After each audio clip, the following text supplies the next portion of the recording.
अस्सलामुअलैकुम my YouTube family, कैसे हैं आप लोग। उम्मीद करती हूँ आप लोग खैर खैरियत से होंगे और खुशबाश होंगे। एक नई सुबह और एक नए व्लॉग के साथ आपके सामने हाजिर हूँ। गर्मी तो अपने पूरे फुल जोबन पे है और आजकल सबका एक ही टॉपिक है और एक ही टॉपिक पे सब डिस्कस करते हैं कि गर्मी कितनी ज़्यादा है। और जो एक और टॉपिक है जिस पे सबसे ज़्यादा डिस्कशन होती है वो महंगाई है। हर एक जब कोई फ़ोन में बात करता है तो सबसे पहले तो महंगाई का ही ज़िक्र हो रहा होता है कि महंगाई इतनी ज़्यादा हो गई है। आटा पहले इतने रुपए करके किलो मिलता था, अब आटा इतना महंगा है। तेल क्या है, पहले ये हिसाब था, तेल अब इतना महंगा हो गया है। मतलब सब चीज़ लोग जो है वो एक डिफरेंस की बात करते हैं कि इतना ज़्यादा फ़र्क हो गया है। दूसरी बात ये कि बिजली इतनी ज़्यादा महंगी हो गई है। तो ये वो सारी चीज़ें हैं जो आजकल हर कोई जब बात कर रहा होता है फ़ोन में या आपस में जब भी मिलता है तो वो ये की डिस्कशन चल रहा होता है। ज़ाहिर है जो अमीर तबका है उनके लिए तो कोई भी फ़र्क नहीं पड़ता कि महंगाई जितनी भी ज़्यादा हो जाए या पेट्रोल जितना भी ज़्यादा महंगा हो जाए, उनको कोई फ़र्क नहीं पड़ता। जो बेचारे मुतवसत तबका है और जो मिडिल क्लास फैमिली है, उनके लिए बहरहाल ये मौज़ू जो होता है वो ज़ेर बहस रहता ही है।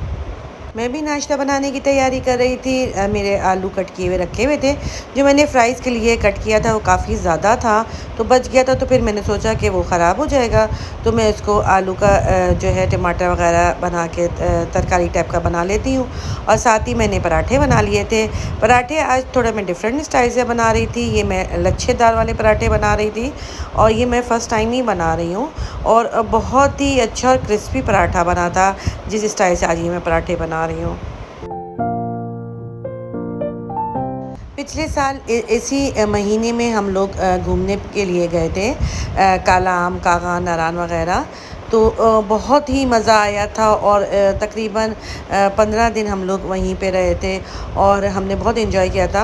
और एक बात मैं ये कहना चाहूँगी कि कभी भी अगर किसी चीज़ में आपको अल्लाह ताला की तरफ से कोई चीज़ का हिंट मिल रहा हो तो हमेशा उस पर गौर करना चाहिए और उस चीज़ को कभी भी नहीं करना चाहिए जिस चीज़ की तरफ हमें मना हो रहा है।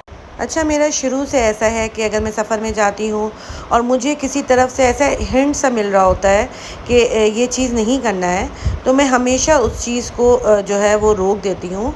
और हमेशा मेरा ये डिसीजन जो होता है फ़ायदेमंद होता है और वो चीज़ हमेशा जो होती है हमें किसी भी हादसे और या किसी भी मुश्किल से बचाती है।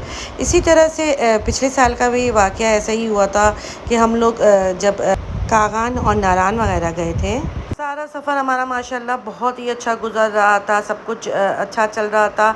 बस हमने गाड़ी हायर किया हुआ था और हम लोग जब शुगरान तक पहुंच गए थे तो शुगरान में हमारा स्टे था, हम लोग रुक चुके थे। और फिर हमारा जो ड्राइवर था वो हमारे लिए बजट था कि आप लोग जो है आगे चले, सिरी पाए मैं आप लोगों को दिखा के लाता हूँ। अच्छा, मैं मना भी कर रही थी कि नहीं, आज का सफ़र हम रहने देते हैं क्योंकि शाम का टाइम हो रहा है और पहाड़ी इलाके हैं, सफ़र करना सही नहीं होगा, तो हम लोग नहीं जाते हैं। मगर वो बहरहाल कई सालों से हम उसी के साथ जाते हैं, तो वो बजट था कि नहीं, हम लोग चलते हैं और जल्दी से हम लोग वापस भी आ जाएंगे। अचानक से इतनी तेज़ बारिश हो गई और ये हमें एक हिंट था कि हमें सफ़र पे नहीं जाना है, मगर हम लोग फिर भी गए। और ऐसा हुआ कि हमें शुगरान से सिरीपाई तक का सफ़र जीप में तय करना था और फिर आगे जो है वो हमें घोड़े में जाना था। मगर जीप जो थी वो हमारी खाई में गिरते गिरते बची। बस हम लोग फिर घोड़े वाले रास्ते में गए नहीं। उस सफ़र का हमें मज़ा बहुत आया था, नो डाउट, मगर ये जो एक हादसा था उसने मुझे काफ़ी खौफज़दा कर दिया था। और फिर मैंने सोचा था कि अब मैं कभी भी पहाड़ी इलाकों में नहीं जाऊँगी। आज मैं आप लोगों के लिए बहुत ही मज़ेदार सी रेसिपी बना रही हूँ और इस रेसिपी का नाम है कुनाफा। और ये बड़ा ही ज़बरदस्त बनता है और बहुत ही मज़े का एक मीठा है जो अरेबिक या पता नहीं टर्किश डिश है। सबसे पहले मैंने 1 कप दूध ले लिया था और उसमें मैंने 2 स्पून जो है चीनी का डाल दिया था।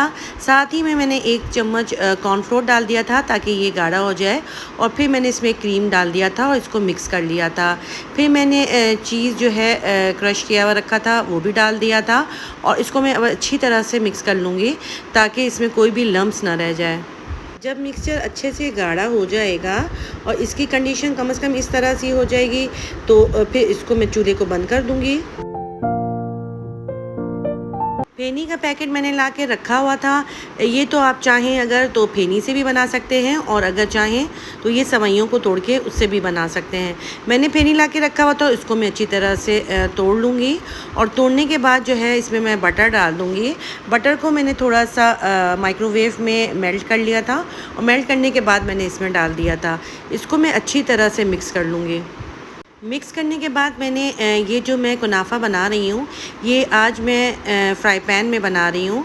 कुनाफा बनाने के 2 तरीके हैं, या तो आप इसको ओवन में बेक कर लें, या फिर इसको फ्राई पैन में बना लें।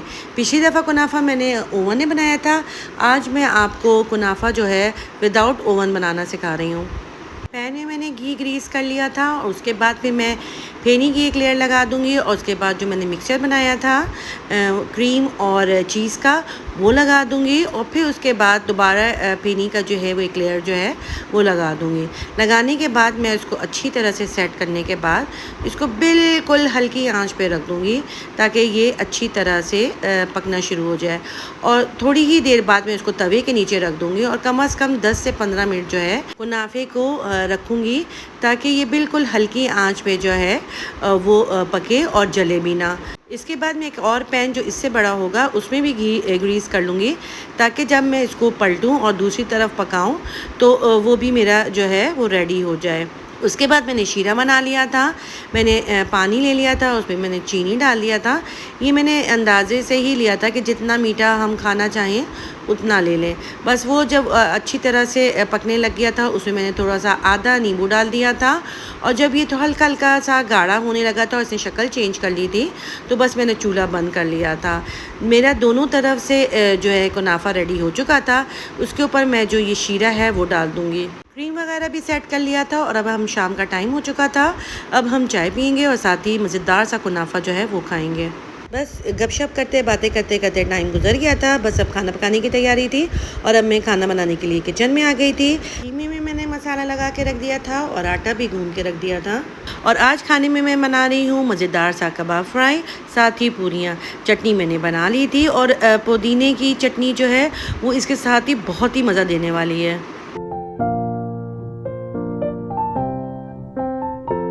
कबाब फ्राई की रेसिपी मैंने डिस्क्रिप्शन बॉक्स में दे दी है, आप लोग चाहें तो वहाँ से भी जाके देख सकते हैं।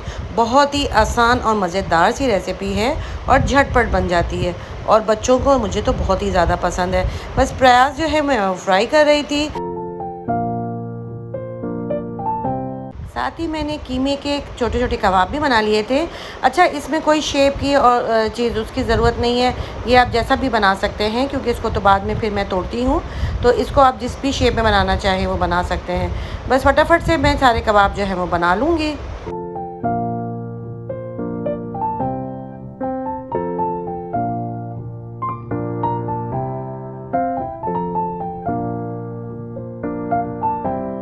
सारे कबाबों को मैं अपने फ्राई कर लूँगी। प्याज मेरा फ्राई हो चुका था, साथ ही मैंने टमाटर के साथ जो है उसको ब्लेंड कर लिया था, और ब्लेंड किए हुए मिक्सचर को मैं अच्छी तरह से ऑयल में भून लूँगी। मसाला मेरा सारा अच्छी तरह से भुन चुका था। अब मैं इसमें मसाला डाल दूँगी। अच्छा, आज के कबाब फ्राई में और उस दिन के कबाब फ्राई में ये फ़र्क था कि मैंने उस दिन तिक्का मसाला यूज़ किया था, और आज जो है वो मैं बिहारी मसाला यूज़ कर रही हूँ। उम्मीद करती हूँ कि आप लोगों को मेरे व्लॉग अच्छे लग रहे होंगे। आप लोग मेरे व्लॉग को लाइक और सब्सक्राइब करना मत भूलिएगा, और बेल आइकन का बटन ज़रूर दबाइएगा।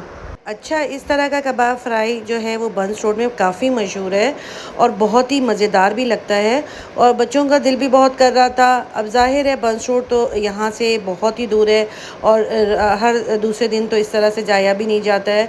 तो फिर मैंने बच्चों से कहा था कि बंस रोड तो मैं क्या जाऊँ, मैं तुम लोगों को घर में ही बना के खिलाती हूँ। आप यकीन करेंगे बहुत ही मज़ेदार बनता है, और बहुत ही आसान और क्विक रेसिपी है। कबाब मैंने तोड़ के डाल दिए थे, कबाब फ्राई मेरा रेडी होने वाला है। अब मैं साथ ही फटाफट से पूरियाँ भी बना लूँगी। आज तो मेरा सारा दिन ही किचन में गुजर गया था, और गर्मी भी इतनी ज़्यादा होती है, मगर ज़ाहिर है फिर बच्चों की फरमाइश में खाना तो बनाना ही है, जो उनको मज़ा भी आए और मुझे खुशी भी मिले। फटाफट से मैं अपनी पूरियाँ रेडी कर लूँगी। वैसे आप चाहें तो इसके साथ तंदूरी नान भी खा सकते हैं, चाहे तो पराठा भी खा सकते हैं। बच्चों का चूँकि पूरियाँ खाने को दिल कर रहा था, तो फिर मैं पूरियाँ बना रही हूँ।